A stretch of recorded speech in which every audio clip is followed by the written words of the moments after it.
This is a story about revenge. If your spouse cheated on you, how far would you go to get revenge? My wife Jane and I had been together for about 10 years. We had our ups and downs like everyone, but overall I thought we were pretty happy. That changed a few months ago. She forgot to log out of her Facebook Messenger on the laptop. The chime went off, so I decided to check it. It was a message from what looked like one of her colleagues.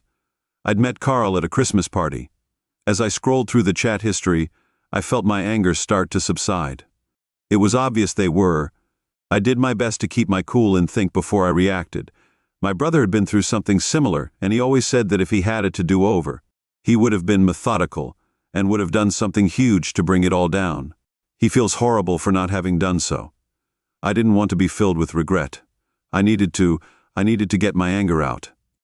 I wouldn't be the only one hurt. Maybe getting revenge would actually help me heal. It would also teach her a lesson. You can't be stupid and not face some consequences. I knew I had to do something. I messaged his wife Sarah on Facebook and asked her to talk over the phone. I figured that she would at least want to know about her husband's infidelity. Maybe she could help me put an end to the affair.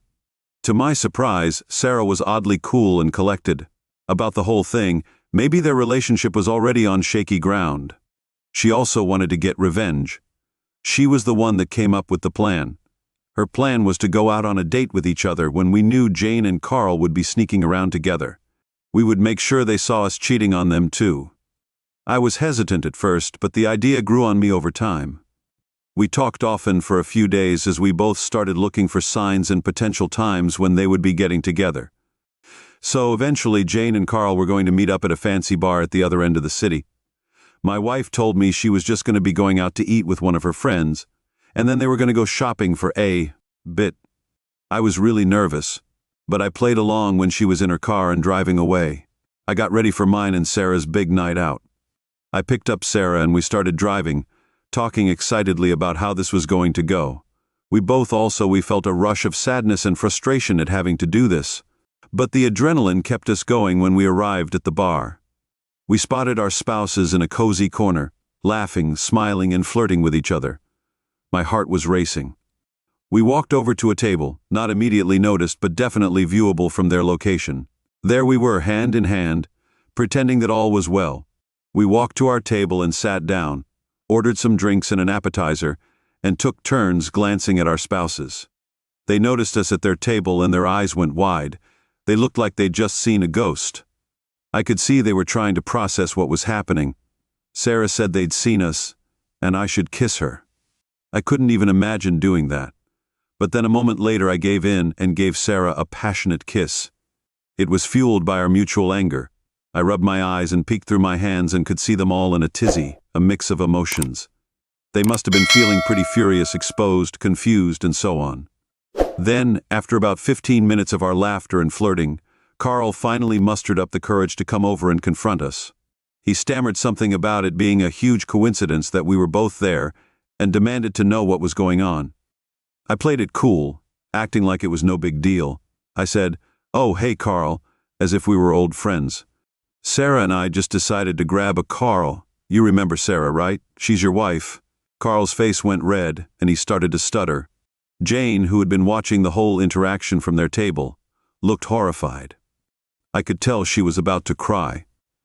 Before he could say anything else, Sarah chimed in, "Oh, come on, Carl, it's not like we're doing anything wrong. We're just two people having a good time, just like you and Jane." The look on their faces was absolutely priceless. They were both caught red. They were handed a piece of their mind. Carl was at a loss for words and mumbled something about needing to use the restroom and then quickly disappear.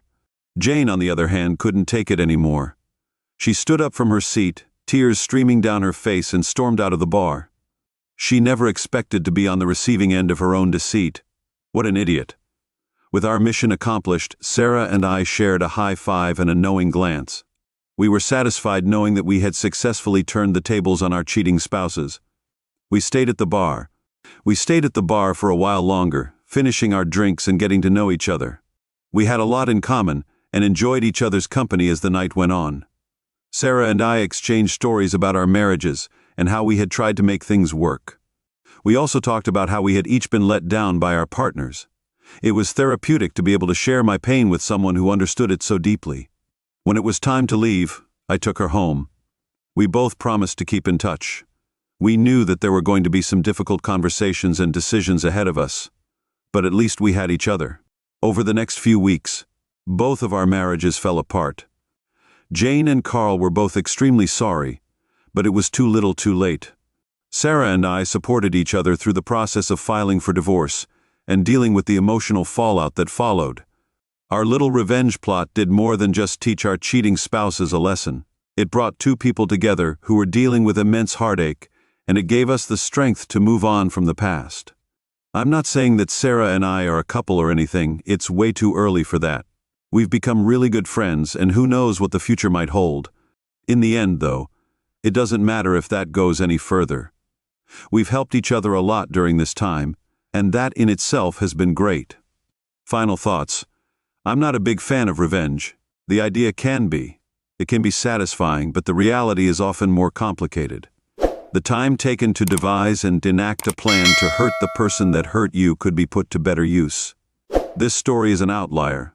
More often than not, you end up hurting yourself in the end as well.